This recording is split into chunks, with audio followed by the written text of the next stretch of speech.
اے یعقوب کی اولاد، میرے وہ احسان یاد کرو جو میں نے تم پر کیے تھے، اور یہ کہ میں نے تم کو جہان کے لوگوں پر فضیلت بخشی تھی۔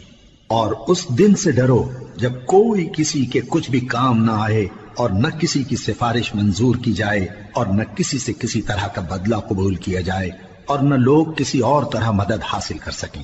اور ہمارے ان احسانات کو یاد کرو جب ہم نے تم کو قوم فرعون سے نجات بخشی۔ وہ لوگ تم کو بڑا دکھ دیتے تھے، تمہارے بیٹوں کو تو قتل کر ڈالتے تھے اور بیٹیوں کو زندہ رہنے دیتے تھے، اور اس میں تمہارے پروردگار کی طرف سے بڑی سخت آزمائش تھی۔ اور جب ہم نے تمہارے لیے سمندر کو پھاڑ دیا، پھر تم کو تو نجات دی اور فرعون کی قوم کو غرق کر دیا، اور تم دیکھ رہے تھے۔ اور جب ہم نے موسیٰ سے 40 رات کا وعدہ کیا تو تم نے ان کے پیچھے بچڑے کو معبود مقرر کر لیا، اور تم ظلم کر رہے تھے۔ پھر اس کے بعد ہم نے تم کو معاف کر دیا تاکہ تم شکر کرو۔ اور جب ہم نے موسیٰ کو کتاب اور معجزے عنایت کیے تاکہ تم ہدایت حاصل کرو۔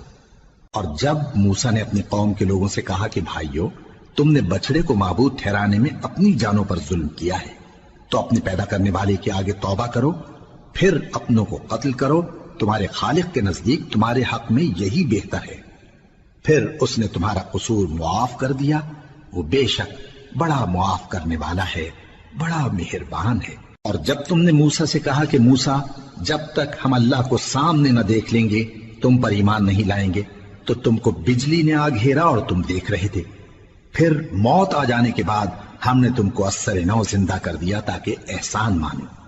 اور ہم نے بادل کا تم پر سایہ کیے رکھا اور تمہارے لیے من و سلوہ اتارتے رہے کہ جو پاکیزہ چیزیں ہم نے تم کو عطا فرمائی ہیں ان کو کھاؤ پیو، مگر تمہارے بزرگوں نے ان نعمتوں کی کچھ قدر نہ جانی، اور وہ ہمارا کچھ نہیں بگاڑتے تھے بلکہ اپنا ہی نقصان کرتے تھے۔